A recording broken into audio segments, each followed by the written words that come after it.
Hello friends, I am HK, you are watching exposure HK YouTube channel. ধেয়ে আসছে ঘূর্ণিঝড় রেমাল।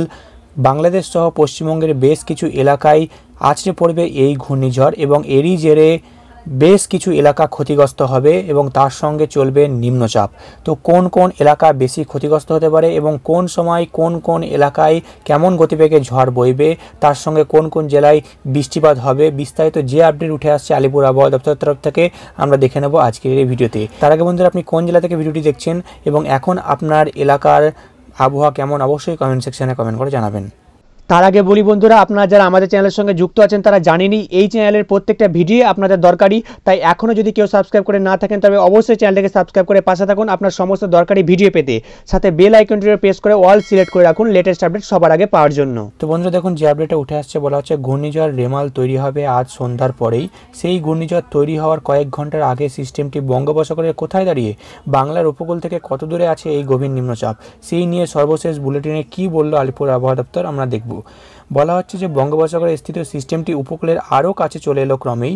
ইতিমধ্যেই সিস্টেমটি গভীর নিম্নচাপে পরিণত হয়েছে। তো দেখতে পাচ্ছেন যে অলরেডি কিন্তু নিম্নচাপে পরিণত হয়ে গেছে এবং মৌসুম ভবনের সর্বশেষ বুলেটিন অনুযায়ী এই গভীর নিম্নচাপটি সাগরদ্বীপ থেকে 440 কিলোমিটার দক্ষিণ পূর্বে অবস্থান করছে এবং এটি ক্রমে আরও উত্তর দিকে অগ্রসর হচ্ছে। আজ বিকেলেই এই সিস্টেমটি ঘূর্ণিঝড়ে পরিণত হবে, এটাই বলা হচ্ছে। অর্থাৎ দেখতে পাচ্ছেন যে অলরেডি কিন্তু ঘূর্ণিঝড়ে কিন্তু এটা পরিণত হয়ে গেছে। এরপর 26শে মে গভীর রাতে এটি পশ্চিমবঙ্গ এবং বাংলাদেশের উপকূলে আছড়ে পড়ে ভূভাগে প্রবেশ করবে। অর্থাৎ দেখতে পাচ্ছেন যে 26শে মে গভীর রাত অর্থাৎ রবিবার রাত্রের মধ্যেই কিন্তু এই নিম্নচাপটি অর্থাৎ এই রেমাল কিন্তু আছড়ে পড়বে পশ্চিমবঙ্গ এবং বাংলাদেশের উপকূলে এবং পশ্চিমবঙ্গের বিশেষ করে সুন্দরবন সাইডে কিন্তু এই ঘূর্ণিঝড় আছড়ে পড়বে। মৌসুম ভবন জানিয়েছে গত 6 ঘন্টায় নিম্নচাপ 17 কিলোমিটার বেগে বাংলার দিকে এগিয়ে আসছে এই সিস্টেমটি।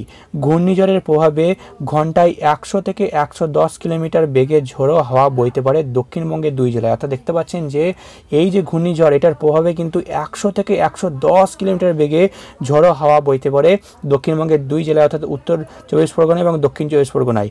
কোথাও কোথাও 135 কিলোমিটার পর্যন্ত ঝড়ের বেগ উঠতে পারে বলে মনে করা হচ্ছে। পাশাপাশি ভারী থেকে অত্যাধিক ভারী বৃষ্টির সম্ভাবনা বহু জায়গায়। হাওয়া অফিস জানিয়েছে ঘূর্ণিঝড়ের জেরে আজ থেকেই কলকাতা সহ দক্ষিণবঙ্গের সব জেলায় ঝোড়ো হাওয়া বইতে শুরু করবে।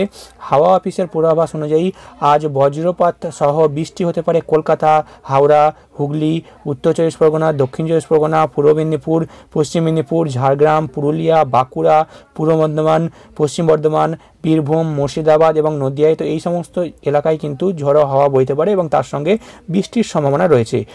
এর মধ্যে আজ ভারী বৃষ্টি হতে পারে উত্তর ও দক্ষিণ 24 পরগনা এবং পূর্ব মেদিনীপুরে কিন্তু ভারী বৃষ্টিপাত হওয়ার একটা সম্ভাবনা রয়েছে। এদিকে রবিবার ও সোমবার গাঙ্গেয় পশ্চিমবঙ্গের আবহাওয়া পুরোপুরি বদলে যাবে। কলকাতা, হাওড়া, পূর্ব মেদিনীপুর, হুগলিতে 80 থেকে 90 কিলোমিটার প্রতি ঘন্টায় বেগে ঝড়ো হাওয়া বইবে। তো দেখতে পাচ্ছেন যে ঝড় বইবে 80 থেকে 90 কিলোমিটার বেগে কলকাতা, হাওড়া এবং পূর্ব মেদিনীপুর ও হুগলি এই সমস্ত জেলাগুলিতে হবে ভারী বৃষ্টি।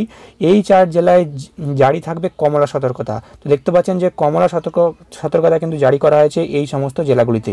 এদিকে উত্তর দক্ষিণ 24 পরগনায় 100 থেকে 110 কিলোমিটার প্রতি ঘন্টা বেগে ঝড় বইবে। তো দেখতে পাচ্ছেন সব থেকে বেশি বেগে ঝড় বইবে এই দুটি জেলায়, উত্তর ও দক্ষিণ 24 পরগনায়। এবং ঘূর্ণিঝড় রেমালের জেরে এখানে অত্যাধিক ভারী বৃষ্টি হবে। এই 2 জেলায় থাকছে লাল সতর্কতা। দেখতে পাচ্ছেন যে এই উত্তর ও দক্ষিণ 24 পরগনায় কিন্তু লাল সতর্কতা জারি করা হয়েছে। পূর্বাভাস অনুযায়ী আগামী 28শে মে দক্ষিণবঙ্গের সব জেলায় মাঝারি বৃষ্টি জারি থাকতে পারে। এরপর 29 তারিখ বৃষ্টির পরিমাণ কমবে, তবে সেদিনে দক্ষিণবঙ্গের সব জেলায় হালকা বৃষ্টি হতে পারে। এরপর 30 তারিখ শুধুমাত্র উত্তর ও দক্ষিণ 24 পরগনা, বীরভূম এবং মুর্শিদাবাদে হালকা বৃষ্টি হতে পারে। 31 তারিখ দক্ষিণবঙ্গের অধিকাংশ জেলার আবহাওয়া শুষ্ক থাকবে। তো দেখতে পেলেন আপনাদের আলিপুর আবহাওয়া দপ্তরের তরফ থেকে পাওয়ার লেটেস্ট আবহাওয়ার আপডেট জানিয়ে দিলাম। তো এই ঘূর্ণিঝড় থেকে অবশ্যই আপনারা সতর্ক থাকুন। পারলে এই 2 দিন অবশ্যই বাড়িতে বেশি করে থাকার চেষ্টা করুন।